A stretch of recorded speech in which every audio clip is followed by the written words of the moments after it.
Hello दोस्तों, नमस्कार। एक बार फिर स्वागत करता हूं आपके अपने YouTube channel office no problem में। दोस्तों, महिला पर्यवेक्षक भर्ती से रिलेटेड सामान्य गणित के अंतर्गत जो सवाल आने वाले हैं, इसका आज हमारा पार्ट 6 वीडियो है। पार्ट 5 में हमने सामान्य अंक गणित, दशमलव और प्रतिशत के बारे में बताया था आप लोगों को। आज दोस्तों हम अनुपात एवं ब्याज, आंकड़ों की व्याख्या, ग्राफ पढ़ना एवं बनाना, इनसे संबंधित जो मोस्ट इम्पोर्टेंट एमसीक्यू हैं वो हम आपके सामने लेकर आए हैं। दोस्तों, आपको पहले से भी जानकारी होगी और मैं बता देना चाहता हूं कि जो सामान्य गणित से सवाल आने वाले हैं, टोटल 10 नंबर के आने वाले हैं और 10 नंबर में आपके यही पूरे टॉपिक कवर होंगे।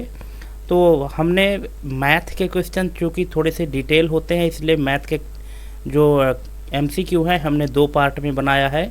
पार्ट 5 में हमने ये 3 टॉपिक कवर किया था, 3 से 4 टॉपिक, और बाकी के जो रिमेनिंग टॉपिक थे इनको मैंने यहाँ पे कवर किया है। और बाकी के जो वीडियोज़ हैं और चैप्टर के, इन सब की वीडियो मैं अपने यूट्यूब चैनल में अपलोड कर दिया हूँ। अगर वो वीडियो आप नहीं देखे हैं तो हमारे ये चैनल ऑफिस नो प्रॉब्लम में जा कर के यहाँ वीडियो सेक्शन में जब जाएंगे तो यहाँ पे आपको कंप्लीट वीडियो महिला सुपरवाइज़र या महिला पर्यवेक्षक की भर्ती से रिलेटेड जितने भी हैं सब चैप्टर बाई चैप्टर आपको मिल जाएंगे, ठीक है। और दोस्तों, अगर आपको इनका पीडीएफ चाहिए तो पीडीएफ हमारे यूट्यूब पर अपलोड है। उसके लिए आपको मेंबरशिप ज्वाइन करना पड़ेगा। उसके लिए नॉमिनल चार्ज कुछ रखा गया है 89 रुपीज़ के लगभग। तो अगर आप मेंबरशिप ज्वाइन करते हैं तो इसके पीडीएफ भी आपको अवेलेबल करा दिए जाएंगे, ठीक है। और यहाँ पे आप अगर प्ले लिस्ट में जा कर के देखते हैं तो यहाँ एक हमने प्लेलिस्ट बनाया है कॉम्पिटिटिव एग्ज़ाम एमसीक्यू हब नाम से। यहीं पे कंप्लीट वीडियो मिल जाएगी दोस्तों, जो महिला पर्यवेक्षक की जितने भी टॉपिक की वीडियो है तो पूरे एक सीरीज में मिल जाएंगे, ठीक है। तो चलिए देरी ना करते हुए आज हम शुरू करते हैं कि आज के टॉपिक में जो हम कवर करने वाले हैं वो देख लेते हैं। तो दोस्तों, ये है सामान्य अंक गणित से रिलेटेड पार्ट 6 वीडियो, और इसमें हमने आपको यहाँ पे आज बताना है अनुपात एवं ब्याज, आंकड़ों की व्याख्या, ग्राफ पढ़ना एवं बनाना। ये 3 टॉपिक से कंप्लीट वीडियो, कंप्लीट एमसीक्यू हम आपको कराने वाले हैं और व्याख्या सहित, हल सहित जितने भी क्वेश्चन हम आपको कराएंगे सभी क्वेश्चन के हल सहित कराएंगे। इसलिए वीडियो में अंत तक बने रहें और वीडियो लास्ट तक देखें, और उसमें आपको फिर हमको बताना भी है कि आपके टोटल कितने नंबर के सही हुए हैं। और ये भी थोड़ा कमेंट करिएगा कि ये जो क्वेश्चन का लेवल है तो ये कैसा है, क्या यही लेवल चाहिए था आपको, क्योंकि हमने तो इसी लेवल के क्वेश्चन ही बनाए हैं कि इस लेवल के क्वेश्चन पर्यवेक्षक, महिला पर्यवेक्षक के लिए बहुत सूटेबल होंगे, ठीक है। इसलिए दोस्तों वीडियो में अंत तक बने रहें, वीडियो लास्ट तक देखिए। तो चलिए शुरू करते हैं। यहाँ पे आज का जो टॉपिक है अनुपात क्या होता है, तो हम पहले डेफिनीशन जानेंगे अनुपात का, जिसको इंग्लिश में रेशियो कहते हैं। कि नहीं, इसमें कोई डाउट नहीं, आप लोगों को, बहुत सारे लोगों को पता भी होगा कि अनुपात क्या होता है, लेकिन बहुत सारे हमारे यूजर ऐसे हैं दोस्तों जिनको यही नहीं पता कि अनुपात वास्तव में होता क्या है ना। अब चूँकि एग्ज़ाम में अटेम्प्ट होने वाले जो जितने लोग अटेम्प्ट करेंगे तो ज़रूरी नहीं कि सभी को पता हो, ठीक है। लेकिन फिर भी एक बार आप देख लीजिए कि क्या होता है अनुपात। यहाँ पे दिया गया है कि अनुपात 2 संख्याओं या मात्राओं की तुलना को दर्शाने का एक तरीका है, जिसमें एक संख्या दूसरी संख्या के कितने गुना या किस अनुपात में है यह बताया जाता है। इसे आमतौर पर A अनुपात B या A/B के रूप में लिखा जाता है, ठीक है। मतलब 2 संख्याओं या कोई 2 मात्रा है और उनकी तुलना करने के लिए जो एक तरीका है उसी को अनुपात कहते हैं। इसमें ये बताया जाता है कि जो एक संख्या है तो दूसरी संख्या से कितने गुना है या किस अनुपात में है, ठीक है। और इसको दर्शाने के लिए A और 2 ठो बिंदी लिखा जाता है बीच में, जिसको अनुपात कहा जाता है। इसी को इंग्लिश में रेशियो या कॉलन साइन कहते हैं, और या कि फिर इसको भिन्न के रूप में लिखा जाता है A/B के रूप में, ठीक है। तो इसी को अनुपात कहते हैं दोस्तों। अब चलिए जान लेते हैं कि अनुपात कितने प्रकार का होता है, क्योंकि अनुपात के प्रकार भी होते हैं ना। हो सकता है आप लोगों में से बहुत सारे लोगों को पता हो, लेकिन बहुत सारे ऐसे यूजर हैं जिनको नहीं पता, और अगर जिनको पता भी है वो भी आप लोग एक बार देख लीजिए, हो सकता है आपको कुछ नई चीज़ मिल जाए, ठीक है। तो पहला यहाँ पे है सरल अनुपात, जिसको सिंपल रेशियो कहते हैं। अब देखिए सरल अनुपात क्या होता है, जब दो संख्याओं या मात्राओं को की सीधे तुलना की जाती है।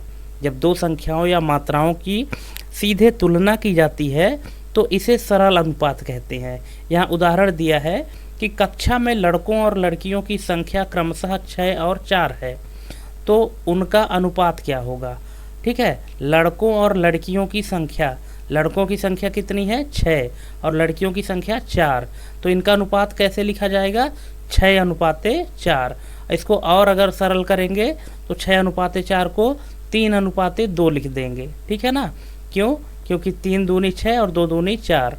तो इसका मतलब क्या होता है कि यह दर्शाता है कि 3 लड़कों के लिए 2 लड़कियां हैं। ठीक, चलिए अगला कुछ जो प्रकार है उसको देख लेते हैं। अगला प्रकार है समानुपात, जिसको प्रोपोर्शन कहते हैं। ठीक है, इंग्लिश में इसको प्रोपोर्शन कहते हैं। समानुपात क्या होता है, देखिए ये सभी डिटेल हम इसलिए बता रहे हैं क्योंकि इससे रिलेटेड क्वेश्चन हम अभी आपको कराने वाले हैं, इसीलिए आप पहले इनकी डेफिनेशन जाने रहिए ताकि आपको क्वेश्चन सॉल्व करने में आसानी हो। ठीक है, तो समानुपात क्या होता है कि जब दो अनुपात समान होते हैं तो इसे समानुपात कहा जाता है। इसे गणितीय रूप में इस प्रकार लिखा जाता है, कैसे कि A/B = C/D। इसका उदाहरण देख लीजिए, लिखा है कि जैसे 2:3 और 4:6 एक समानुपात बनाते हैं, तो इनको क्या लिखा जाएगा कि 2/3 = 4/6। यह दर्शाता है कि 2 का 3 से वही अनुपात है जो 4 का 6 से है। ठीक है ना, तो ये इसको हम समानुपात कहते हैं। अगला यहाँ पे है कि समवर्ती अनुपात, कंटिन्यूड रेशियो जिसको कहते हैं। जब 3 या 3 से अधिक संख्याओं को अनुपात में जोड़ा जाता है।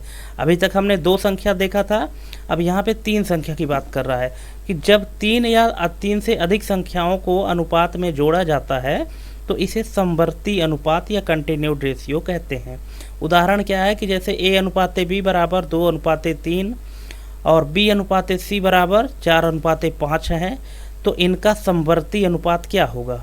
अब समवर्ती अनुपात कैसे निकालेंगे, यहाँ पे देखिए 3 जो वेरिएबल हैं A, B और C, लेकिन B जो है तो दोनों में कॉमन है, A/B और B/C, लेकिन जो B की वैल्यू है, B का जो मान है दोनों में अलग अलग है। A/B में B की जो वैल्यू है 3 है और B/C में जो B की वैल्यू है वो 4 है। तो इनका समवर्ती अनुपात कैसे होगा कि A/B/C = 2:3 × 4:5। तो इनका जो समवर्ती अनुपात होगा वो कैसे निकलेगा कि 4 इधर देखिए 4 दूनी 8 इधर हो गया, फिर 4 तियाँ 12, ठीक है, और 5 तियाँ 15। ठीक है, क्योंकि B का जो अनुपात है ना, जो B का मान है दोनों जगह अलग अलग है। ठीक है, इसीलिए इसको दोनों से गुणा करना पड़ा और तब जाके यहाँ पे हमको समवर्ती अनुपात मिला है। ठीक है, आई होप कि आप इसको समझ गए होंगे दोस्तों। यह 3 संख्याओं के बीच संबंध को दर्शाता है। ठीक है, ये जो यहाँ पे आप देख रहे हैं कि 8 कैसे आया, तो जब 4 × 8 किए, 4 दूनी 8 किए तो ये 8 आ गया, और 4 को जब 3 से गुणा किए तो 12 आ गया, और 5 को जब 3 से किए तो यहाँ पे 15 आ गया। 5 को 3 से ही क्यों किए, क्योंकि A/B में जो B की वैल्यू है वो 3 है। ठीक है, इसीलिए 5 को 3 से किए। ठीक है, चलिए अगला देख लेते हैं। प्रतिलोम अनुपात, जिसको इन्वर्स रेशियो कहते हैं, जिसको उल्टा, इन्वर्स यानी होता है उल्टा। जब एक मात्रा के बढ़ने से दूसरी मात्रा घटती है तो इसे प्रतिलोम अनुपात कहते हैं, है ना। उदाहरण क्या है कि यदि 6 मजदूर किसी कार्य को 10 दिनों में पूरा करते हैं तो 12 मजदूरों को इसे पूरा करने में लगने वाला समय क्या होगा। इसको प्रतिलोम अनुपात कहते हैं कि जैसे एक की मात्रा बढ़ रही है तो दूसरे की मात्रा घट रही है। ठीक है, तो यहाँ पे क्वेश्चन दिया है कि उदाहरण के तौर पर कि 6 मजदूर किसी कार्य को 10 दिन में पूरा करते हैं तो 12 मजदूरों को इसे पूरा करने में लगने वाला समय क्या होगा। ठीक है, 6 मजदूर 10 दिन में करते थे तो 12 मजदूर, ठीक है। अब आखिर 12 मजदूर यानी बढ़ रहे हैं, तो जो दिनों की संख्या है वो भी तो घटेगी ना, ठीक है। तो जहाँ पे एक की मात्रा बढ़ने से दूसरी घटती है उसको प्रतिलोम अनुपात कहते हैं। यहाँ पे निकाला गया है कि 6 गुणे 10 बराबर 12 गुणे x। अब x क्या है? x वो है कि मजदूरों को 12 मजदूरों को लगने वाला समय, क्योंकि 6 मजदूरों को 10 दिन लग रहा है, तो 12 मजदूरों को मान लेते हैं कि x दिन लगता है, तो x इक्वल टू 6 गुणे 10 बटे 12, ठीक है। तो यहाँ पे 10 छक्के 60 और 60 बटे 12 बराबर 12 पंचे 60, 5 यहाँ पे आ जाएगा उत्तर। यानी मजदूरों की संख्या बढ़ने से दिन घट गए, ठीक है। पहले 10 दिन लग रहा था, अब 5 दिन लग रहे हैं, ठीक। तो यहाँ पे दोस्तों ये प्रतिलोम अनुपात है। आई होप कि आप समझ गए होंगे। दोस्तों वीडियो में अंत तक बने रहें, आपको बहुत मज़ा आने वाला है, बहुत मज़ेदार क्वेश्चन हम आपको कराने वाले हैं, है ना। और हाँ, अगर मान लीजिए कहीं छोटी मोटी अगर मिस्टेक हो भी जाती है हमारे कैलकुलेशन में, तो आप हमको कमेंट करके बता सकते हैं। अगला क्वेश्चन है, यहाँ पे जो अगला प्रकार है वो है संयुक्त अनुपात। संयुक्त अनुपात को इंग्लिश में कंपाउंड रेशियो कहते हैं। कंपाउंड रेशियो मतलब कि जब 2 या 2 से अधिक अनुपातों को मिलाकर एक नया अनुपात बनाया जाता है तो इसे संयुक्त अनुपात कहते हैं। क्या है कि जब 2 या 2 से अधिक अनुपातों को मिलाकर एक नया अनुपात बनाया जाता है तो इसे संयुक्त अनुपात कहते हैं। उदाहरण के तौर पर यदि पहला अनुपात 3:4 है और दूसरा अनुपात 5:6 है तो इनका संयुक्त अनुपात क्या होगा? तो इनका संयुक्त अनुपात कैसे निकालते हैं कि पहले अनुपात में दूसरे अनुपात को गुणा कर देते हैं। तो पहला अनुपात क्या है? 3:4, तो 3 गुणे 5 अनुपाते 4 गुणे 6, ठीक है। दूसरे अनुपात में 5 और 6 है ना, तो 5 और 6 को 3 और 4 से गुणा कर देंगे। तो जब 5 को 3 से गुणा करेंगे तो 15 आएगा, और जब 6 को 4 से करेंगे तो 24 आएगा। तो इसका जो कंपाउंड रेशियो बनेगा वो 15:24 बनेगा, ठीक है। इसका उपयोग व्यावसायिक गणित में किया जाता है, जो बिजनेस मैथ होता है उसमें इसका यूज किया जाता है।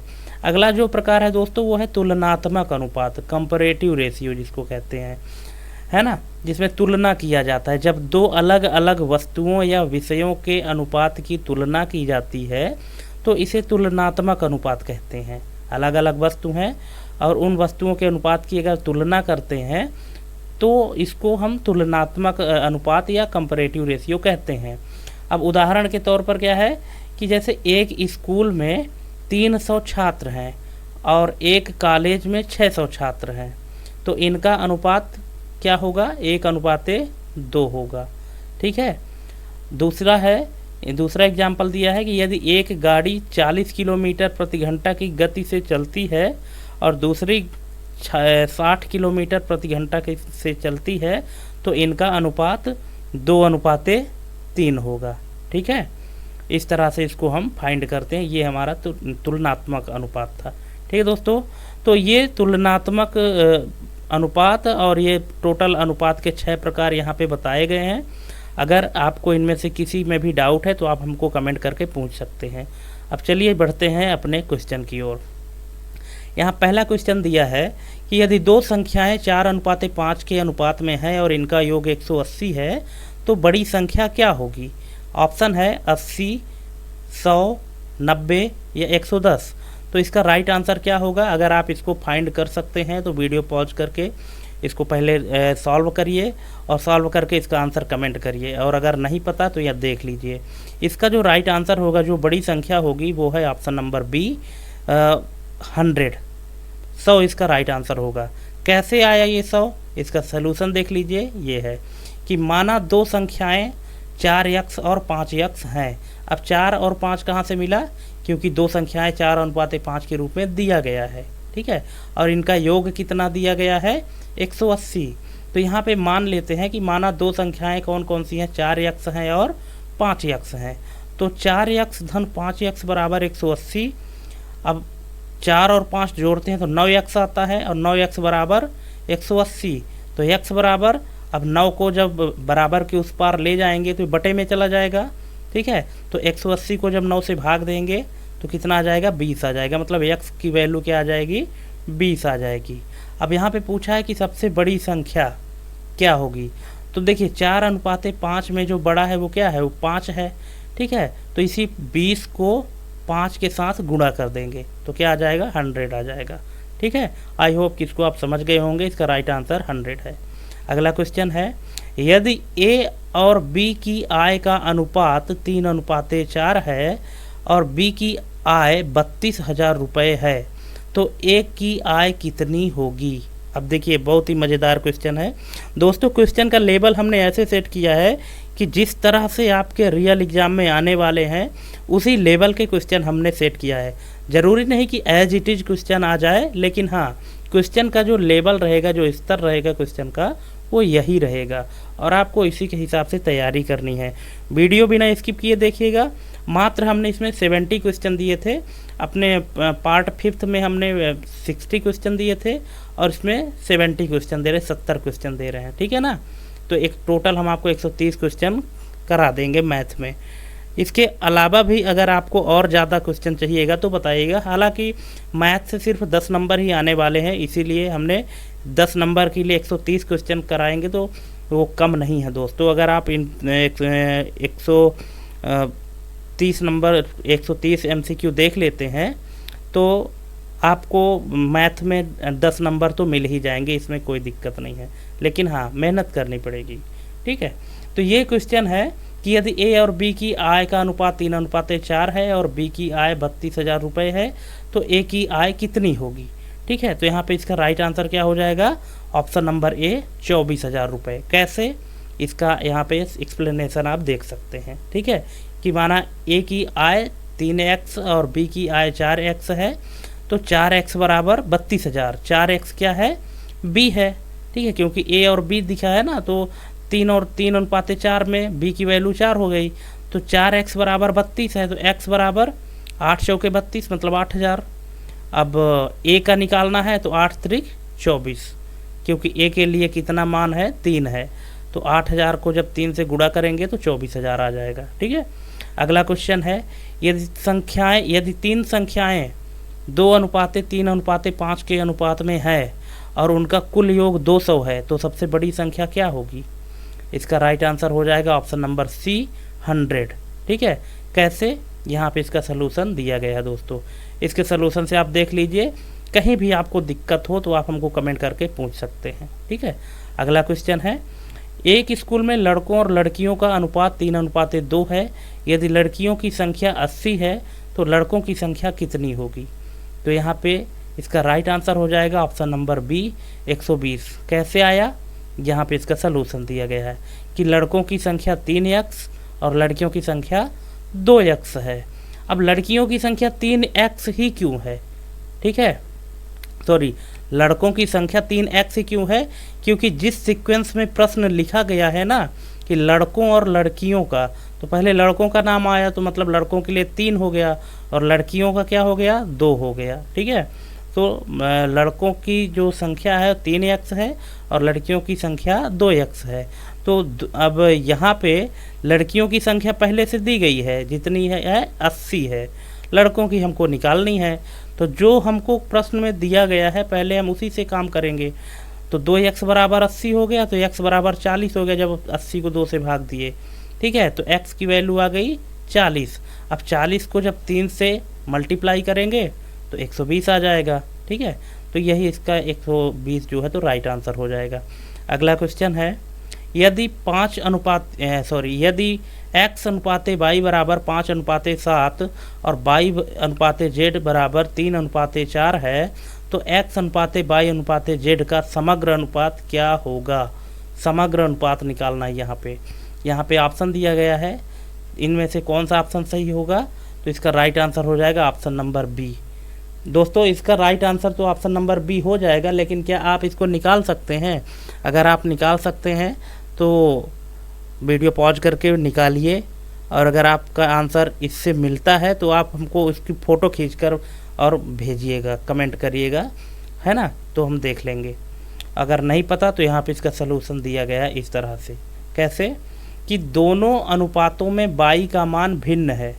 ठीक है, आप देख सकते हैं कि x/y और y/z दोनों जगह बाई कॉमन है, लेकिन दोनों का जो मान है वो अलग अलग है। ठीक है, पहले वाले में 7 है और दूसरे वाले में 3 है, इसीलिए हमें इनका एलसीएम लेना होगा। तो 7 और 3 का एलसीएम 21 हो जाएगा, क्योंकि एलसीएम हमने पहले भी पढ़ाया था, एलसीएम का मतलब गुणनखंड लेना है। तो 7 तियाँ 21 हो जाएगा। अब नए अनुपात कैसे बनाएंगे कि x अनुपाते बाई बराबर 5 अनुपाते 7 को बाई बराबर 21 बनाने के लिए क्या करना पड़ेगा, 3 से गुणा करना पड़ेगा। ठीक है, तो क्योंकि एलसीएम 21 आया है ना, तो इसको 21 बनाने के लिए 3 से गुणा कर दीजिए। ठीक, तो 5 तियाँ 15 और 7 त्रिक 21 हो जाएगा। ठीक है, तो 15 अनुपाते 21 आ गया x अनुपाते बाई का, और बाई अनुपाते जेड का जो मान है 3 अनुपाते 4, इसको बाई बराबर 21 बनाने के लिए 7 से गुणा कर देते हैं। ठीक है, तो 7 त्रिक 21 और 7 चौके 28। अब देखिए x अनुपाते बाई का जो फाइनली बना है 15 अनुपाते 21 है, और बाई अनुपाते जेड का बना है 21 अनुपाते 28। अब यहाँ पे 21 और 21 दोनों सेम है ना, तो सेम है तो 2 बार लिखने की ज़रूरत नहीं है, इसलिए यहाँ पे इसका राइट आंसर हो जाएगा 15 अनुपाते 21 अनुपाते 28। ठीक है, देखिए बाई का मान दोनों जगह अलग अलग था, इसलिए हमको ऐसा करना पड़ा।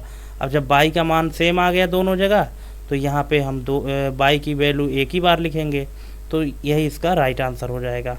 अगला क्वेश्चन है, यदि एक राशि को ए बी और सी में 2 अनुपाते 3 अनुपाते 5 के अनुपात में बांटा जाता है, तो बी का हिस्सा 600 रुपये है, तो कुल राशि कितनी थी। कोई राशि है, कोई अमाउंट थी जो ए बी और सी में, ए बी सी कोई व्यक्ति होंगे मान लीजिए, है ना, इनको 2 अनुपाते 3 अनुपाते 5 के अनुपात में बांटा गया है। ठीक है, और जिसमें से बी का हिस्सा 600 रुपये आता है, तो कुल कितनी राशि थी, कुल कितना पैसा था। अगर बी 600 पाता है तो कुल पैसा था कितना, तो यहाँ ऑप्शन है 1000, 1500, 2000 या 3000। तो इसका राइट आंसर हो जाएगा 2000 रुपये। ठीक है, कैसे 2000 रुपये, यहाँ सोल्यूशन देख लीजिए। क्योंकि माना कुल राशि कितनी थी, 2x धन 3x धन 5x बराबर 10x। ठीक है, अब 10x है ना, तो अब 3x बराबर 600, 3x बराबर 600 कहाँ से आया, क्योंकि b की जो वैल्यू है वो 3 है अनुपात में। अगर आप देख पा रहे हैं तो 2 अनुपाते 3 अनुपाते 5 है ना, तो a के लिए 2 है, b के लिए 3 है और c के लिए 5 है, और b का हिस्सा पहले से दिया गया है। तो 3x बराबर 600, तो x बराबर 200। कैसे, 600 बटे 3 बराबर 200। ठीक है, अब कुल राशि कितनी है, 10x थी, तो x की वैल्यू को 10 के साथ मल्टीप्लाई करेंगे, तो 200 दाहम 2000 रुपये। ठीक, इसका right answer option number C. दोस्तों अगर कैलकुलेशन में आपको डाउट है तो आप हमको कमेंट करके पूछ सकते हैं, और हाँ वीडियो बिना स्किप किए देखिएगा, तभी आपको पूरा ये सीखने को मिलेगा, और मैथ में आपको इसी लेवल के क्वेश्चन आने वाले हैं करने के लिए। दोस्तों क्वेश्चन बहुत टफ नहीं आते हैं, इजी ही रहते हैं, अगर आपको मेथड पता हो कि कैसे हमको इसको सॉल्व करना है तो। ठीक है, चलिए अगला क्वेश्चन है, यदि 2 संख्याओं का अनुपात 7 अनुपाते 9 है और उनका अंतर 10 है, तो बड़ी संख्या क्या होगी। अब बताइए, क्या आपके अगर एग्ज़ाम में इस तरह का क्वेश्चन आता है तो क्या आप इनको सॉल्व कर लेंगे। अगर कर लेंगे तो इसको वीडियो को पॉज करके पहले सॉल्व करिए, इसके बाद फिर देखिए कि क्या आपका आंसर सही होता है या नहीं। और यदि नहीं कर पाएंगे तो यहाँ पे देख लीजिए, इसका राइट आंसर हो जाएगा 45। ऑप्शन नंबर सी इसका राइट आंसर। कैसे, सलूशन यहाँ पे दिया गया है। ठीक है, आप सलूशन को देख लीजिए फिर समझ लीजिए, अगर ना समझ में आए तो कमेंट करिए। अगला क्वेश्चन है, यदि x और y का अनुपात 4 अनुपाते 5 है और y और z का अनुपात 6 अनुपाते 7 है, तो x अनुपाते y अनुपाते z का अनुपात क्या होगा। इसका राइट आंसर हो जाएगा ऑप्शन नंबर ए। और ये कैसे आया, यहाँ पे सलूशन दिया गया है। ठीक है, अब ये सलूशन देखने के बाद भी अगर आपको नहीं समझ में आता दोस्तों तो आप कमेंट करिएगा, क्योंकि मैंने हर क्वेश्चन को सलूशन के लिए उनका डिटेल हमने दिया है आप लोगों को। ठीक है, डिटेल देखिए, नहीं समझ में आता है तो कमेंट करिएगा। ठीक है, अगला क्वेश्चन है, यदि तीन संख्याओं का अनुपात 5:6:7 है और उनकी औसत 72 है तो सबसे छोटी संख्या क्या होगी? 60, 70, 75 या 80? इसका राइट आंसर हो जाएगा ऑप्शन नंबर ए 60। कैसे आएगा? ये यहाँ पे इसका सलूशन दिया गया है। ठीक है, सलूशन में देख लीजिए, अगर आपको कहीं भी कोई डाउट है तो आप हमको कमेंट कर सकते हैं। ठीक है, ये अगर मान लीजिए कि आपको समझने में दिक्कत हो रही है तो यहाँ पे आप देख सकते हैं कि 5x धन 6x धन 7x बटे 3 है ना, क्योंकि 3 संख्या है, औसत निकालना है तो औसत ऐसे ही निकाला जाता है और इनका औसत 72 है। ठीक है, तो अब अगर 7, 6 और 5 को ऐड करते हैं तो टोटल 18 हो जाता है। 18x बटे 3 बराबर 72, तो 18x बराबर 216। कैसे आया 216? 72 को 3 से गुणा किए तो क्या आ गया? 216। अब x को जो है, x की वैल्यू निकालने के लिए इसको 216 को हम 18 से डिवाइड कर देंगे तो आंसर आ जाएगा 12। अब 12 को 5 से मल्टीप्लाई कर देंगे तो ये 60 आ जाएगा। ठीक है, क्योंकि सबसे छोटी संख्या पूछा है और अनुपात में 5:6:7 है, मतलब सबसे छोटी संख्या 5 है, तो 5 को 12 से गुणा करने पर 60 आता है। ठीक है, अगला क्वेश्चन है, एक कंपनी में कर्मचारियों का पुरुष और महिला अनुपात 5:3 है। यदि कुल कर्मचारी 160 हैं तो महिलाओं की संख्या कितनी होगी? अब इतने क्वेश्चन अगर आप कर लिए तो इसको तो शायद कर ही लेंगे। अगर कर सकते हैं तो वीडियो पॉज करके थोड़ा ट्राई करिए एक बार। अगर ट्राई करिए, आंसर अगर आ गया आपका तो फिर मैच करिए कि आंसर आपका सही है।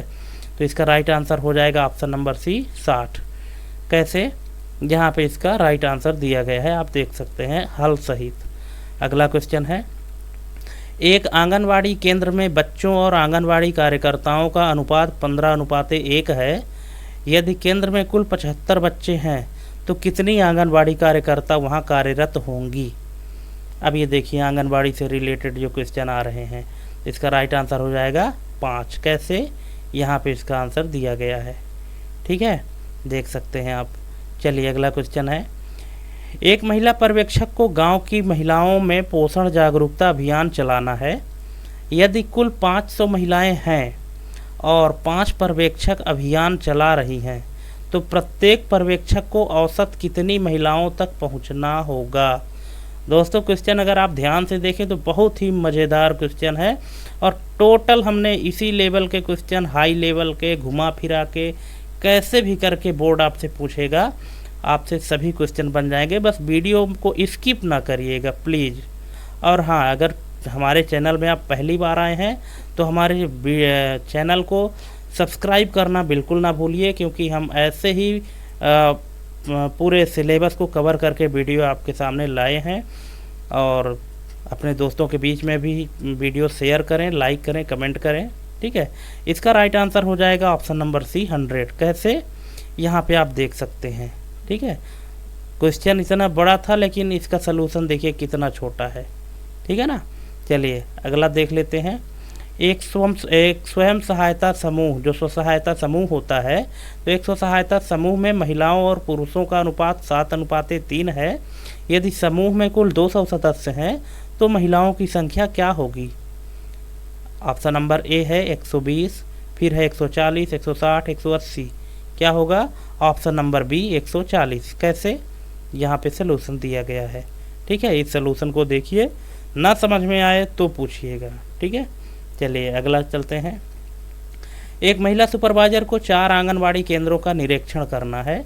यदि प्रत्येक केंद्र में 25 बच्चे हैं और लड़कों और लड़कियों का अनुपात 3:2 है तो कुल लड़कियों की संख्या कितनी होगी? ठीक है, एक बार दोस्तों आप इसको ट्राई करिए, वीडियो पॉज करके ट्राई करिए, क्योंकि देखिए सिर्फ वीडियो देखने बस से कुछ नहीं होता है। आप मेरी वीडियो जब भी देखें तो कॉपी पेन लेके बैठें और साथ में सलूशन करते जाएं, सॉल्व करते जाएं, तभी आपको एग्जाम में बनेगा। ठीक है ना, सिर्फ वीडियो देख लेने से कुछ नहीं होगा, क्योंकि आज देखेंगे कल भूल जाएंगे। मैथ ऐसी चीज़ है जिसमें बहुत सारे फार्मूले होते हैं, उनको आपको याद करना होता है, तभी आप एग्ज़ाम में क्रैक कर पाएंगे। तो इसका राइट आंसर हो जाएगा ऑप्शन नंबर ए 40। कैसे? इसका यहाँ पे सलूशन दिया गया है।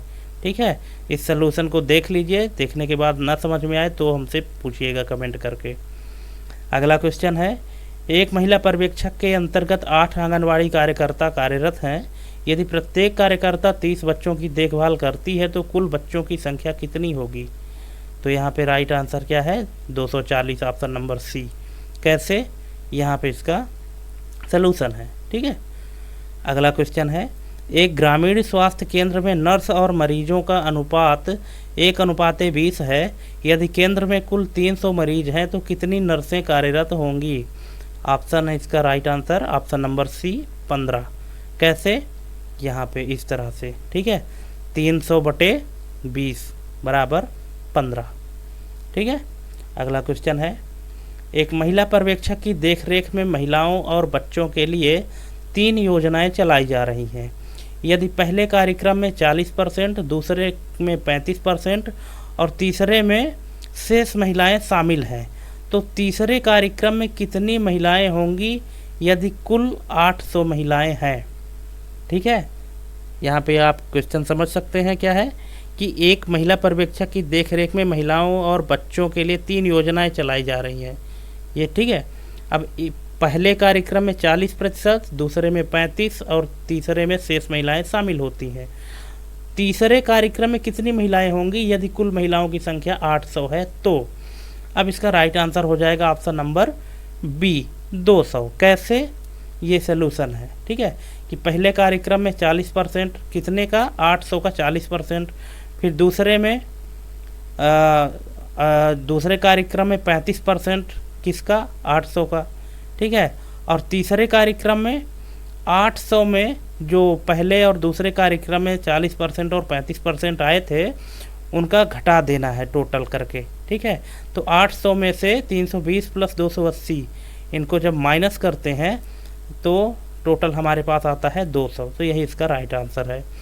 अगला क्वेश्चन है, एक महिला सुपरवाइजर को पोषण अभियान में 3 गांवों का निरीक्षण करना है। पहले गांव में 200 महिलाएं, दूसरे में 300 और तीसरे में 500 महिलाएं हैं। यदि बजट को महिलाओं के अनुपात में विभाजित किया जाए और कुल बजट 1 लाख रुपए हो तो पहले गांव को कितना धन मिलेगा? ठीक है, आप समझ रहे हैं क्वेश्चन को? क्वेश्चन आप अच्छे से पढ़ लीजिए तो आपको समझ में आ जाएगा। यहाँ पे ऑप्शन दिया गया है 10,000, 20,000, 20,000, 25,000 या 30,000। इसका राइट आंसर हो जाएगा 20,000। कैसे? ये सलूशन है कि कुल महिलाएं कितनी हैं? 200 प्लस 300 प्लस 500, मतलब टोटल महिलाएं कितनी हो गई? 1,000। तो पहले गांव का हिस्सा कितना होगा? 200/1000 गुणे 1 लाख। ठीक है, तो यहाँ पे इसको जो सलूशन दिया गया है कि 1 लाख को 1,000 से पहले गुणा करेंगे। ठीक है, तो यहाँ पे देखिए गुणा नहीं सॉरी भाग करेंगे तो 3 जीरो से 3 जीरो ये कट गया तो बचा कितना? 20,000 रुपये। फिर 200 को ये 100 से यहाँ पे मल्टीप्लाई कर देंगे। ठीक है, तो 200 गुणे 100 बराबर 20,000। ठीक, ना समझ में आया होगा तो कमेंट में पूछ लीजिएगा। अगला क्वेश्चन है, एक आंगनबाड़ी केंद्र में लड़कों और लड़कियों का अनुपात 5:4 है। यदि कुल बच्चे 180 हैं तो लड़कों की संख्या कितनी होगी? इसका राइट आंसर है 100। कैसे? ये है। ठीक है, 5 4 9 और 5/9 गुणे 180। ठीक है, तो यहाँ पे इसका राइट आंसर आ जाएगा आपके पास 20 नहीं है 180 और 20 पंचे 100। ठीक है, 9 को 180 को 9 से भाग दे दिए हैं तो 20 आया है और 20 को 5 से गुणा कर दिए तो 100 आ गया। अगला क्वेश्चन है, एक महिला पर्यवेक्षक को आंगनबाड़ी कार्यकर्ताओं और सहायकों के बीच कर्तव्यों का वितरण करना है। यदि कार्यकर्ताओं और सहायकों का अनुपात 3:2 है और कुल 50 कर्मचारी हैं तो सहायकों की संख्या कितनी होगी? इसका राइट आंसर हो जाएगा 20, ऑप्शन नंबर ए। कैसे? यहाँ पे सलूशन दिया गया है। दोस्तों, बहुत ही मज़ेदार क्वेश्चन हम आपके लिए लाए हैं और इसी लेवल के क्वेश्चन आपको एग्जाम में देने होंगे और इसी लेवल के आएंगे भी। ठीक है, तो इसीलिए आप वीडियो में अंत तक बने रहें, बिना स्किप किए वीडियो के देखिएगा। हाँ, ये ज़रूर है कि मेरी वीडियो अन्य लोगों की अपेक्षा थोड़ी सी लंबी हो जाती है क्योंकि मैं इसको थोड़ा सा एक्सप्लेन करने की कोशिश करता हूँ, है ना, ताकि आपको कोई भी डाउट ना रहे कि अगर ये आंसर आया तो कैसे आया, ताकि आप एग्ज़ाम में अच्छे से इसको निकाल सको। ठीक है, चलिए अगला क्वेश्चन है, एक सुपरवाइजर मोटरसाइकिल से एक गांव में निरीक्षण के लिए जाती है। यदि उसकी गति 40 किलोमीटर प्रति घंटा है और उसे 80 किलोमीटर की दूरी तय करनी है, तो यात्रा में कितना समय लगेगा? 1 घंटा, 1.5 घंटा, 2 घंटा या 2.5 घंटा? तो इसका राइट आंसर है 2 घंटा लगेगा। अरे भाई 40 किलोमीटर प्रति घंटा है और उसे 80 किलोमीटर की दूरी तय करनी है। ठीक है, तो जब 1 घंटे में 40 किलोमीटर जाती है तो जाहिर सी बात है 2 घंटे में 80 किलोमीटर, यहाँ पे देख लीजिए। ठीक है, चलिए अगला क्वेश्चन है, एक महिला पर्यवेक्षक किसी गांव में पोषण जागरूकता अभियान के लिए जाती है। यदि वह 6 किलोमीटर प्रति घंटे की गति से चलती है और 3 किलोमीटर दूर के आंगनबाड़ी केंद्र तक पहुंचने में कितना समय लेगी? ठीक है, तो इसका राइट आंसर हो जाएगा ऑप्शन नंबर बी, 30 मिनट। कैसे? यहाँ पे सलूशन दिया गया है। ठीक है, समय बराबर दूरी बटे चाल। सही, समय कैसे निकालते हैं? दूरी बटे चाल से। ठीक है, तो यहाँ पे 3/6 हो जाएगा, क्योंकि इसकी जो चाल है तो 3 है और 3 किलोमीटर है ना, सॉरी दूरी जो है तो 3 किलोमीटर है और जो गति है तो 6 है। तो 3 को जब 6 से भाग करेंगे तो 0.5 घंटा आएगा। ठीक है, 0.5 का मतलब होता है 30 मिनट। ठीक, चलिए अगला क्वेश्चन है, एक महिला सुपरवाइजर को 2 गांवों के बीच नियमित रूप से यात्रा करनी पड़ती है। यदि वह 60 किलोमीटर की यात्रा 30 मिनट में पूरी करती है तो उसकी औसत गति क्या है? तो इसका राइट आंसर हो जाएगा 120। कैसे? इस तरह से। ठीक है, चलिए आपको समझ में आ गया होगा, नहीं आया होगा तो कमेंट में पूछ लीजिएगा। अगला क्वेश्चन है, एक महिला सुपरवाइजर को 2 गांवों के बीच की 15 किलोमीटर की दूरी तय करनी है। यदि उसकी गति पहले आधे समय के लिए 10 किलोमीटर प्रति घंटा है और शेष समय के लिए 15 किलोमीटर प्रति घंटा है, तो पूरी यात्रा में उसकी औसत गति क्या होगी? देखिए दोस्तों, हम इसमें इस तरह के क्वेश्चन लाए हैं ना कि किसी भी तरह से आपसे घुमा फिरा के पूछे आपसे बन ही जाएगा। इसलिए आप ये मत सोचिएगा कि ये तो एक ही एक टाइप के क्वेश्चन है, नहीं, हर क्वेश्चन में कुछ ना कुछ नया है। ठीक है, आप अगर इसको अपने से निकालेंगे तो समझ में आएगा कि क्या नया है, कितना नया है। ठीक है, बस आपको ध्यान से देखते जाना है। तो इसका जो राइट आंसर हो जाएगा वो है ऑप्शन नंबर ए, 12। इसका आंसर कैसे आया? इस तरह से आया। आप इधर देख लीजिए, इसका सलूशन समझ में आ जाएगा। ठीक है, बहुत ही आसान है। ठीक, चलिए अगला क्वेश्चन है, एक महिला सुपरवाइजर साइकिल से 20 किलोमीटर दूर के गांव जाती है और 2 घंटे में वापस आ जाती है। उसकी औसत गति क्या होगी? उसकी औसत गति होगी 10 किलोमीटर प्रति घंटा। कैसे? इस तरह से। ठीक है, 20 किलोमीटर की दूरी प्लस 20 किलोमीटर बराबर 40 किलोमीटर। क्यों? क्योंकि 20 किलोमीटर अगर गई है और यहाँ पे प्रश्न बोला है कि 20 किलोमीटर दूर के गांव में जाती है और 2 घंटे में वापस आ जाती है, मतलब जितनी दूर गई है उतनी दूर से वापस भी तो आएगी ना। तो 20 और 20 40 किलोमीटर हो गया। और कुल समय कितना लगा? अगर आने में इसको 2 घंटे का समय लगा तो जाहिर सी बात है कि जाने में भी 2 घंटा लगा होगा। ठीक है, तो इसकी जो औसत चाल है तो 40/4 हो जाएगा। ठीक है, मतलब औसत चाल बराबर दूरी बटे समय। तो कुल दूरी है 40 किलोमीटर और समय है 4 घंटे। तो 40 को जब 4 से भाग देंगे तो 10 किलोमीटर प्रति घंटे आ जाएगा। अगला क्वेश्चन है, एक महिला सुपरवाइजर पैदल चलकर 6 किलोमीटर दूर के गांव तक जाती है। यदि उसकी गति 4 किलोमीटर प्रति घंटा है तो वह कितने समय में पहुंचेगी? तो इसका राइट आंसर हो जाएगा 1.5 घंटे में, 1.5 घंटे। कैसे? यहाँ पे इसका राइट आंसर है। ठीक है, चलिए अगला क्वेश्चन चलते हैं। अगला क्वेश्चन है कि एक बस 200 किलोमीटर की यात्रा 4 घंटे में पूरी करती है। यदि बस की गति 20% बढ़ा दी जाए तो वही यात्रा कितने समय में पूरी करेगी? ठीक है, मतलब एक बस है जो 240 किलोमीटर की यात्रा 4 घंटे में पूरा करती है अब यदि बस की गति 20% और बढ़ा दी जाए तो वही यात्रा कितने समय में पूरी होगी? इसका राइट आंसर है 3.2, मतलब 3 घंटा 20 मिनट। कैसे? ये देखिए, नई चाल में वृद्धि 20%, तो 60 धन 20 बटे 100 गुणे 60 बराबर 72। ठीक है, इसको आप सॉल्व करेंगे तो इसका आंसर आपको इस तरह से मिलेगा। ठीक है ना।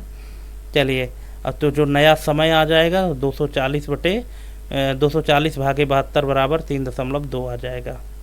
अगला क्वेश्चन है, एक महिला सुपरवाइजर को अपने मुख्य कार्यालय से एक गांव जाना है जिसकी दूरी 90 किलोमीटर है। यदि वह आधी दूरी 30 किलोमीटर प्रति घंटे की गति से और शेष दूरी 45 किलोमीटर प्रति घंटे की गति से तय करती है तो उसकी औसत गति क्या होगी? तो इसकी औसत गति होगी 37.5 किलोमीटर प्रति घंटा। कैसे? इस तरह से। इसका राइट आंसर यहाँ पे आप देख सकते हैं। ठीक है। चलिए, अगला क्वेश्चन है, एक ट्रेन 300 किलोमीटर की यात्रा 5 घंटे में पूरी करती है। यदि उसकी गति 20 किलोमीटर प्रति घंटा बढ़ा दी जाए तो यात्रा में कितना समय लगेगा? यही पिछला क्वेश्चन है, उसी के हिसाब से यहाँ पे दिया है। तो इसका राइट आंसर 3 घंटा 45 मिनट होगा, ऑप्शन नंबर डी। कैसे? इस तरह से। ठीक है ना। ये आपको समझ में आ गया होगा, अगर नहीं आया होगा तो बताइएगा। अगला क्वेश्चन है, एक महिला सुपरवाइजर किसी गांव तक 60 किलोमीटर की यात्रा मोटरसाइकिल से 1.5 घंटे में पूरी करती है। यदि उसे आधे समय में पहुंचने के लिए गति बढ़ानी हो तो नई गति क्या होगी? ठीक है, अगर 60 किलोमीटर की यात्रा मोटरसाइकिल से 1.5 घंटे में करती है और यदि उसे आधे समय में ही पहुंचना हो, मतलब कि आधा समय मतलब कितना हो जाएगा, 60 और 30 90, अगर उसको 45 मिनट में ही पहुंचना हो तो उसको कितनी गति बढ़ानी पड़ेगी? अभी 60 किलोमीटर है तो उसको बढ़ाना पड़ेगा 80 किलोमीटर प्रति घंटा। कैसे? इस तरह से। नया समय बराबर 1.5 घंटे भागे 2 बराबर 75। ठीक है, 75 0.75। ठीक है, तो 0.75, तो नई चाल बराबर 0.75 इक्वल टू 80 किलोमीटर प्रति आवर। ठीक है, इस तरह से। अगला क्वेश्चन है दोस्तों, एक महिला सुपरवाइजर स्व सहायता समूह को 5,000 रुपये का ऋण 2 वर्षों के लिए 5% वार्षिक साधारण ब्याज पर देती है। उसे कुल कितना ब्याज प्राप्त होगा? ठीक है, अब देखिए यहाँ पे ब्याज से रिलेटेड क्वेश्चन आ गए हैं कि एक महिला सुपरवाइजर है जो स्व सहायता समूह को 5,000 रुपये का ऋण देती है। कितने वर्षों के लिए? 2 वर्षों के लिए। 5% वार्षिक साधारण ब्याज पर देती है, तो उसे कुल कितना ब्याज प्राप्त होगा? इसे ब्याज प्राप्त होगा 500 रुपये। कैसे? यहाँ पे इसका फार्मूला दिया है साधारण ब्याज का, सिंपल इंटरेस्ट का, P गुणे R गुणे T बटे 100। बहुत बार पढ़ा होगा आप लोगों ने कक्षा 8वीं 10वीं में। तो अब यही बस इसके फार्मूला के आधार पे निकाल दिया है। ठीक है, अगला क्वेश्चन है, एक महिला अपने बचत खाते में 6,000 जमा करती है जिस पर उसे 8% वार्षिक साधारण ब्याज मिलता है। 3 वर्षों बाद उसे कुल कितनी राशि प्राप्त होगी? तो इसको राशि प्राप्त होगी 7,440 रुपये। ऑप्शन नंबर सी इसका राइट आंसर हो जाएगा। अगला इसका सलूशन जो है तो इस तरह से है, आप देख लीजिएगा। सलूशन में अगर कहीं आपको दिक्कत होगी समझने में तो बताइएगा कमेंट करके। अगला क्वेश्चन है, एक महिला स्व सहायता समूह को 10,000 का ऋण 3 वर्षों के लिए दिया गया है। यदि कुल ब्याज 2400 है तो ब्याज दर कितनी होगी? अब यहाँ पे रेट पूछ रहा है कि इस रेट से इंटरेस्ट होगा कि जो ब्याज मिलेगा वो 2400 रुपये होगा। तो यहाँ पे राइट आंसर हो जाएगा 8%। कैसे? यहाँ पे देख लीजिए, इस तरह से हो जाएगा 8%। ठीक है ना। चलिए, अगला क्वेश्चन है, 5,000 रुपये की राशि पर 2 वर्षों के लिए 10% वार्षिक चक्रवृद्धि ब्याज दर से कुल राशि कितनी होगी? इसका राइट आंसर हो जाएगा 6,050 रुपये। Option number C. कैसे? यहाँ पे इसका ये फार्मूला दिया गया है और सलूशन भी दिया गया है। सलूशन को समझ लीजिए वीडियो पॉज करके, और इसके बाद फिर देखिए, नहीं समझ में आता है तो कमेंट करिएगा। अगला क्वेश्चन है, यदि किसी राशि पर यदि किसी राशि पर 3 वर्षों में 10% वार्षिक दर से चक्रवृद्धि ब्याज 331 रुपये है तो मूलधन क्या होगा। अब यहाँ पे टाइम दिया है, रेट दिया है और ब्याज भी दिया है, बस मूलधन निकालना है। तो इसका मूलधन क्या हो जाएगा 1000 रुपये। कैसे, इसी तरह से ये सलूशन आप देख लीजिए। अगर आपको नहीं पता है तो फिर आप हमको बताइएगा, ठीक है ना। चलिए अगला क्वेश्चन है, एक महिला पर्यवेक्षक 5000 की राशि पर 3 वर्षों के लिए 12% वार्षिक दर से चक्रवृद्धि ब्याज दर प्राप्त करती है, उसे कुल कितना ब्याज मिलेगा। बस इसका राइट आंसर 2024 रुपये 80 पैसा, ऑप्शन नंबर डी। और इसका यहाँ पे ये सोल्यूशन दिया गया है, ठीक है। चलिए अगला क्वेश्चन है दोस्तों, यहाँ पे थोड़ा सा पॉइंट में मिस्टेक आया है, राउंड फिगर में 2024.64 लिखा है, यहाँ 80 आया है, लेकिन उतना कोई दिक्कत नहीं, उतना चलने वाला है। बस 2024 यहाँ पे राइट आंसर इसका हो गया है। अगला क्वेश्चन है, अब यहाँ पे देखिए ये जो कुछ वो दिया गया है, आपको आंकड़े दिए गए हैं, ठीक है। अब ये आंकड़े से संबंधित आपको प्रश्न यहाँ पे मिलेंगे कि नीचे दिए गए तलाक और विवाह अनुपात पर आधारित चार्ट को देखें। यहाँ पे वर्ष दिया गया है, कुल विवाह और तलाक की संख्या, ठीक है। अब यहाँ पे आपको 2021, 2022 और 2023 में कुल विवाह कितने हुए, कुल तलाक की संख्या कितनी है। अब क्वेश्चन क्या है कि 2021 से 2023 के बीच तलाक की दर में कितनी प्रतिशत वृद्धि हुई है, 40%, 44%, 46% या 50%। तो इसका राइट आंसर हो जाएगा ऑप्शन नंबर बी 44%, ठीक है।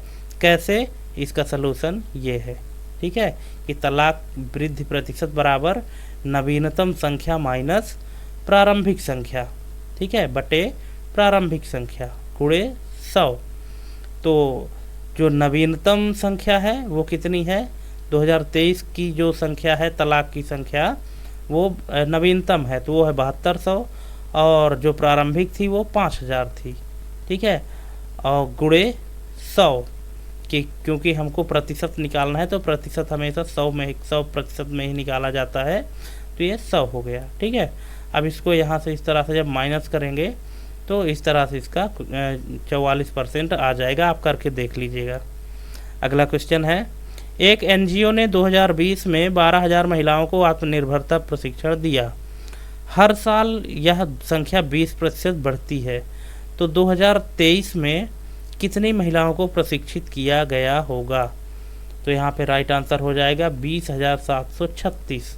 कैसे, ये यहाँ पे इसका फार्मूला है, चक्रवृद्धि पर आधार, यह प्रश्न जो है तो कंपाउंड ग्रोथ पर आधारित है, चक्रवृद्धि वृद्धि पर कंपाउंड ग्रोथ पर आधारित है। तो फार्मूला वही है P × 1 + R/100 की पावर T, ठीक है। तो इस तरह से निकाला गया है कि 12000 गुणे 1.2 की घाते 3 बराबर 12000 गुणे 1.728, तो बराबर हो जाएगा 20,736। अगला क्वेश्चन है, एक महिला बचत समूह की कुल पूंजी 50,000 थी जो 4 वर्षों में 25% वार्षिक दर से बढ़ी, अंत में पूंजी कितनी होगी। इसका राइट आंसर है 1,22,070। कैसे, यहाँ पे इसका सलूशन पूरा दिया गया है, आप देख सकते हैं और देख के समझ लीजिए। अगला क्वेश्चन है, यदि किसी राज्य में महिला बेरोजगारी दर 12% से घटकर 8% हो जाती है और महिला कार्यबल 5 लाख है, तो कुल कितनी महिलाएं रोजगार में आईं। तो इसका राइट आंसर हो जाएगा ऑप्शन नंबर ए 20,000, ठीक है। कैसे आएगा, यहाँ पे इसका सलूशन दिया गया है, ठीक है। अगला क्वेश्चन है दोस्तों, नीचे दी गई सारणी में महिला स्वास्थ्य कार्यक्रम में विभिन्न गतिविधियों पर किए गए खर्च का विवरण दिया गया है। दोस्तों आपके एग्जाम में ना इस तरह के क्वेश्चन जो ये आंकड़े से संबंधित है, ग्राफ से संबंधित है, इस तरह के क्वेश्चन आपके एग्जाम में आएंगे और इनको आप पढ़ लीजिए क्योंकि बहुत आसान है। बस प्रश्न आपको देख के डरावना लगता है, बाकी अगर आप इसको समझ गए ना तो इसको आसान मतलब सॉल्व करना बहुत आसान है, बस प्रश्न आप अच्छे से पढ़िए और कि प्रश्न में पूछा क्या जा रहा है। ठीक है, ये विभिन्न खर्चे जो हैं, जैसे टीकाकरण में कितने खर्चा हुआ, पोषण में, मातृ स्वास्थ्य में, अन्य में। अब यहाँ पे क्वेश्चन क्या है कि यदि कुल बजट 10 करोड़ है तो टीकाकरण और पोषण पर कुल खर्च कितना हुआ। देखिए बजट कितने का है, 10 करोड़ का है, और टीकाकरण में जो खर्च हुआ है 35% हुआ है, पोषण में 25%, और मातृ स्वास्थ्य में 20% और अन्य में 20%। ठीक है, तो यहाँ पे सिर्फ 2 का पूछा है, टीकाकरण और पोषण का कुल खर्च कितना हुआ। तो ऑप्शन है 5 करोड़, 6 करोड़, 7 करोड़ या 8 करोड़। तो कुछ नहीं, आपको जो है तो इसका जो राइट आंसर क्या है, 6 करोड़ है। तो कैसे निकालना इसको, इसका यहाँ पे सलूशन दिया गया है। ठीक है, टीकाकरण का खर्च, तो यहाँ पे पहले 10 करोड़ का आपको 35% निकाल लेना है, क्योंकि टीकाकरण में 35% खर्च किया गया है। फिर पोषण का निकाल लेना है 10 करोड़ का 25%, और फिर इन दोनों को निकाल के जोड़ देना है, और जोड़ने के बाद जो आएगा वो है 6 करोड़। ठीक है, अगला क्वेश्चन है, एक महिला सहायता समूह ने विभिन्न क्षेत्रों में निम्नलिखित निवेश किया। कितना? सिलाई, कृषि, खाद्य प्रसंस्करण, हस्तशिल्प और अन्य। अब ये जो निवेश किया है ये लाखों में किया, जैसे 35 लाख, 25 लाख, 20 लाख, 5 लाख, 15 लाख। ठीक है, अब यदि कुल लाभ 20 लाख रुपए हुआ है ना, जितना निवेश किया गया है, तो इस निवेश में से कुल जो लाभ प्राप्त हुआ है वो 20 लाख हुआ है। यह निवेश के अनुपात में बटा तो सिलाई क्षेत्र में लाभ कितना हुआ। ठीक है, अब देखिए ये 5 क्षेत्र थे जिसमें बांटा गया है। सिलाई के क्षेत्र में 35 लाख निवेश किया गया था, मतलब उसमें खर्च किया गया था। कृषि में 25 लाख किया गया था, खाद्य प्रसंस्करण में 20 लाख, हस्तशिल्प में 15 लाख और अन्य में 5 लाख खर्च किया गया था। और यहाँ पे किसका पूछा है, जो लाभ प्राप्त हुआ है। अब इस प्राप्त लाभ को यह निवेश के अनुपात में बांटना चाहती है, तो सिलाई क्षेत्र में लाभ कितना हुआ है। तो इसका राइट आंसर क्या हो जाएगा, 7 लाख। कैसे, यहाँ पे इस तरह से निकाल के। क्यों? क्योंकि जो सिलाई है ना, तो सिलाई में 35 लाख रुपए लगा था। ठीक है, तो इसका यहाँ पे 20 लाख का जो है तो 35% आपको निकाल लेना है। तो 35% इसका 7 पना 35 आएगा। ठीक, तो यहाँ पे 7 लाख रुपए हो गया है। ठीक है, अगला क्वेश्चन है यहाँ पे, एक टंकी में 1200 लीटर पानी है। यदि प्रतिदिन 15% पानी का उपयोग होता है तो 4 दिनों में कितना पानी बचा रहेगा। क्वेश्चन बहुत मज़ेदार है दोस्तों। इस लेवल के क्वेश्चन आपको पूरे YouTube में कहीं नहीं मिलने वाले हैं जैसा मैं आपको देने वाला हूं। इसलिए वीडियो में अंत तक बने रहें और वीडियो बिना स्किप किए देखिएगा। और हाँ, आप हमको कमेंट करके बताइएगा कि आपके टोटल कितने नंबर के क्वेश्चन सही हो रहे हैं और कितने गलत हुए। और अगर हमसे कहीं मिस्टेक हो गया हो तो उसके लिए भी आप हमको कमेंट करके पूछ सकते हैं। लेकिन हाँ, कमेंट करने से पहले एक बार ये ज़रूर चेक कर लीजिएगा कि कहीं आप ही तो गलत कमेंट नहीं कर रहे हैं। क्वेश्चन एक बार ध्यान से ज़रूर पढ़िएगा। ठीक है, तो इसका जो राइट आंसर हो जाएगा दोस्तों वो है ऑप्शन नंबर सी, 614 लीटर। कैसे बचेगा, यहाँ पे सलूशन दिया गया है। प्रतिदिन बचा पानी 85%। क्यों? क्योंकि प्रतिदिन कितना उपयोग हो रहा है, 15% उपयोग हो रहा है। तो पहले दिन 1200 लीटर है। ठीक है, तो 1200 लीटर का जो है तो 85% बचा है पानी ना, तो कितना हो गया 1200 को 85%, 1020 हो गया, क्योंकि 15% खर्च हो गया। अब दूसरे दिन के लिए पानी कितना बचा, 1020 लीटर। अब 1020 लीटर का फिर से 85% निकालना है, तो कितना बचा 867। तीसरे दिन के लिए कितना बचा 867 लीटर। अब 867 लीटर का जो 85% होगा वो कितना है 737। अब 737 का जो है चौथे दिन के लिए 737 लीटर बचा था, तो इसका 85% अगर निकाले तो 614 होता है। इसलिए जो 4 दिनों में पानी कितना बचा रहेगा, तो बचा रहेगा 614 लीटर। ठीक है, चलिए अगला क्वेश्चन है, यदि किसी शहर में 1,50,000 लोगों की संख्या हर वर्ष 8% बढ़ती है, तो 2 वर्षों बाद कुल जनसंख्या कितनी होगी? तो 2 वर्षों बाद जनसंख्या होगी 1,78,200। कैसे?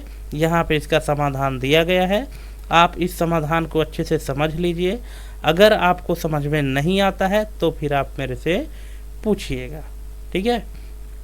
अगला क्वेश्चन है कि यदि किसी डेटा सेट का माध्य, जिसको मीन कहते हैं, 50 है और इसमें एक नया डेटा पॉइंट 60 जोड़ा जाता है, तो निम्नलिखित में से कौन सा कथन सही होगा?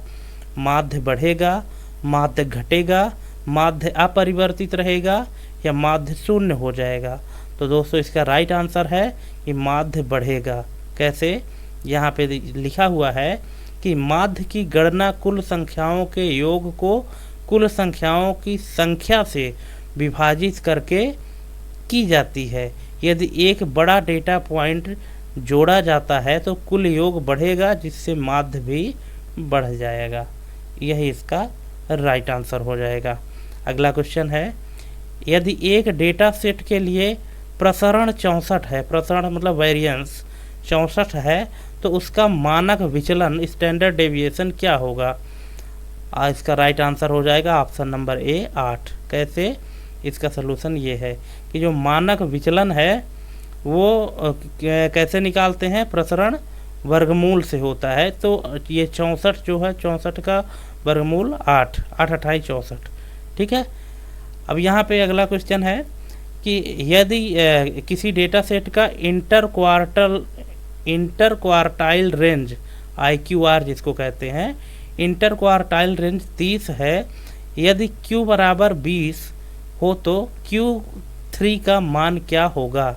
ठीक है। अब दोस्तों आप थोड़ा कमेंट करके बताइएगा, क्या आपको IQR पता है क्या होता है, इंटर क्वार्टाइल क्या होता है? अगर नहीं पता है तो एक बार आप सर्च करिएगा कि क्या होता है, तो आप हमको कमेंट करके बताइएगा। और यदि नहीं पता है तो यहाँ तो हम बताएंगे ही, ठीक है। तो किसी डेटा सेट का जो इंटर क्वार्टाइल रेंज है वो 30 है, तो यदि Q1 बराबर 20 हो और तो Q3 का मान क्या होगा? इसका राइट आंसर हो जाएगा ऑप्शन नंबर सी 50। इसका यहाँ पे इंटर क्वार्टाइल निकालने का जो सूत्र है वो ये है कि IQR equal to Q3 minus Q1।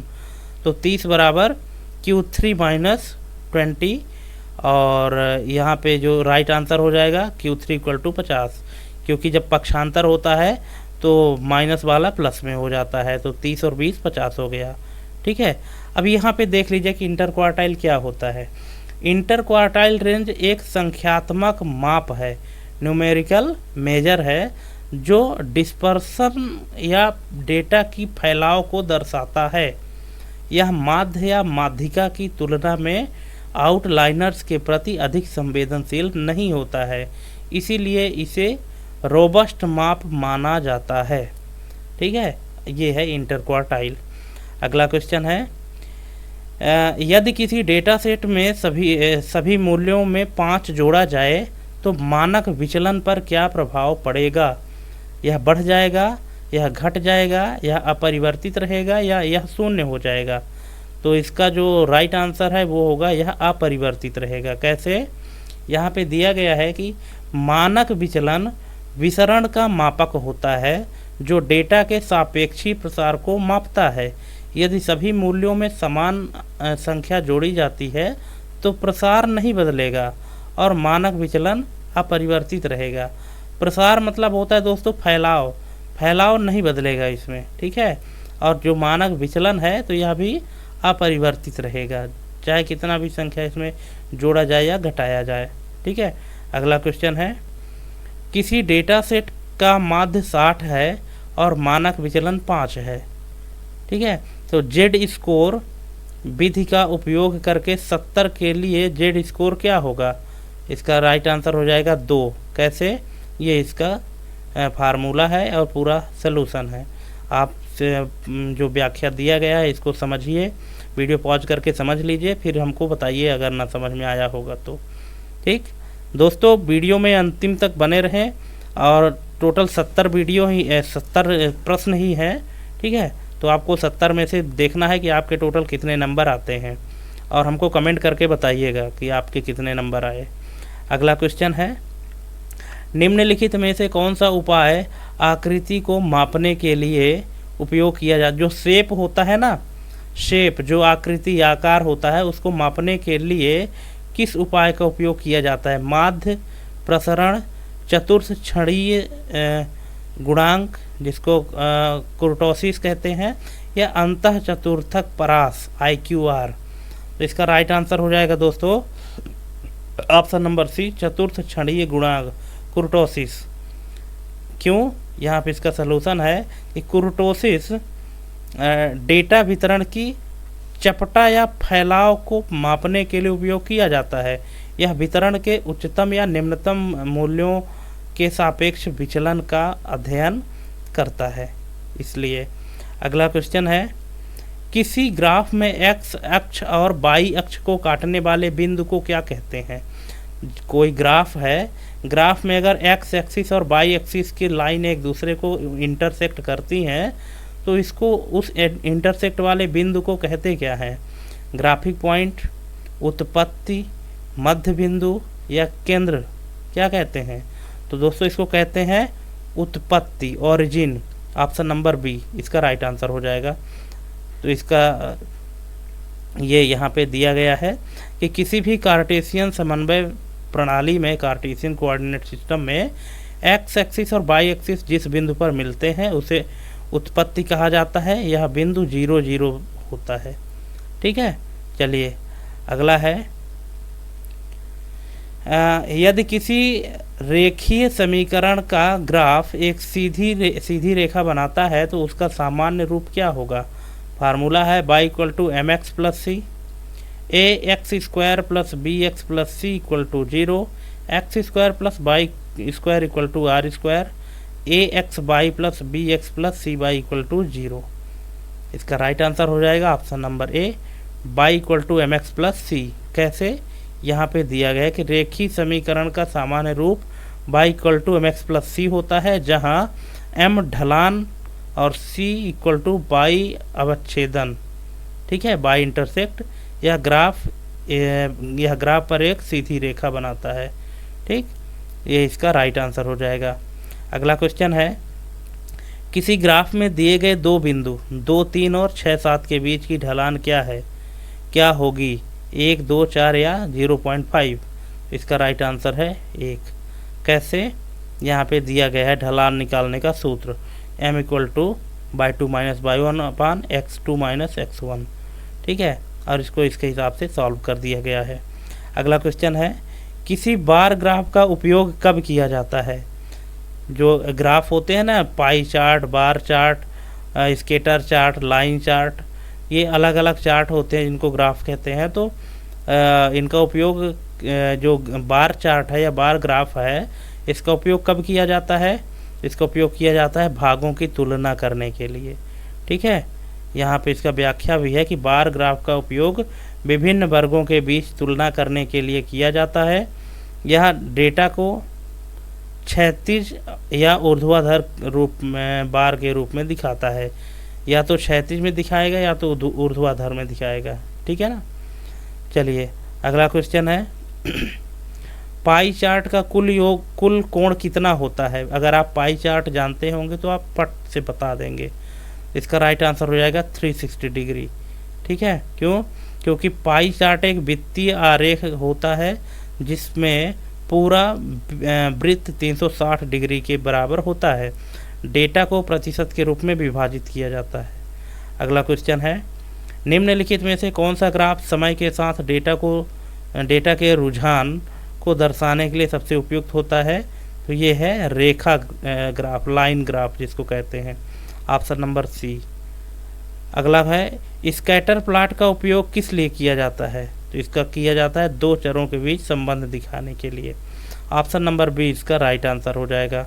अगला है, यदि एक समय श्रृंखला ग्राफ में एक्स एक्सिस महीनों को दर्शाता है और वाई एक्सिस किसी कंपनी का मुनाफा, तो इस ग्राफ में से क्या निष्कर्ष निकाला जा सकता है। इसका राइट आंसर है कि कंपनी के लाभ में समय के साथ परिवर्तन। ऑप्शन नंबर सी इसका राइट आंसर हो जाएगा। अगला क्वेश्चन है, यदि किसी पाई चार्ट में खेल पर 90 डिग्री का कोण दिया गया है तो यह कुल कितना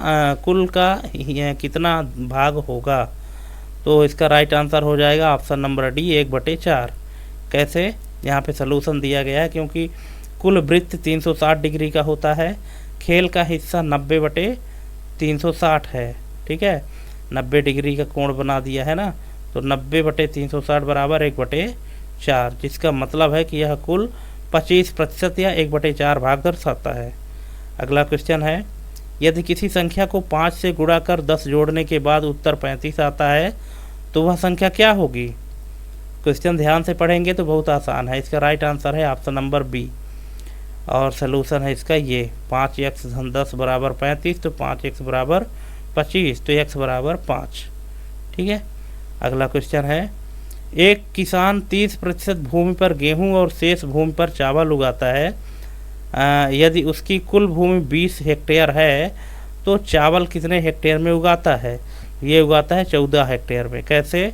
ये है इसका सलूशन कि गेहूं की भूमि में 30% ऑफ 20 = 6। ठीक है, 20 का 30% 6, और चावल भूमि में 20 - 6 बराबर 14 हेक्टेयर। अगला क्वेश्चन है, किसी संख्या के व्युत्क्रम का 25% बराबर 5 है तो संख्या क्या होगी? तो इसका राइट आंसर हो जाएगा 0.02, ऑप्शन नंबर सी इसका राइट आंसर हो जाएगा। अगला क्वेश्चन है, ये इसकी व्याख्या है, यहाँ पे आप देख सकते हैं, समझ में आ जाएगा आपको आराम से। अगला क्वेश्चन है, एक व्यक्ति की वर्तमान आयु उसके पुत्र की आयु का 4 गुना है। 8 वर्ष बाद वह अपने पुत्र की आयु का 3 गुना हो जाएगा, तो पिता की वर्तमान आयु क्या होगी? इसका राइट आंसर हो जाएगा ऑप्शन नंबर डी 64 वर्ष। कैसे? ये रहा उसका सलूशन कि जितने भी यहाँ पे दिए गए हैं, इस सलूशन को, इसकी व्याख्या को आप ध्यान से पढ़िए तो समझ में आ जाएगा। नहीं समझ में आता है तो कमेंट करिएगा, लेकिन कमेंट करिएगा तो क्वेश्चन सही क्वेश्चन नंबर के साथ में करिएगा, तभी हम आपको बता पाएंगे कि कौन से क्वेश्चन में क्या प्रॉब्लम है। अगला क्वेश्चन है कि एक व्यक्ति की दैनिक वेतन 500 से 650 तक बढ़ जाता है, यह वृद्धि कितने प्रतिशत की है? तो यह वृद्धि है 30% की, ऑप्शन नंबर बी इसका राइट आंसर। कैसे? यहाँ पे दिया गया है, आप सलूशन से देख लीजिए। ठीक है,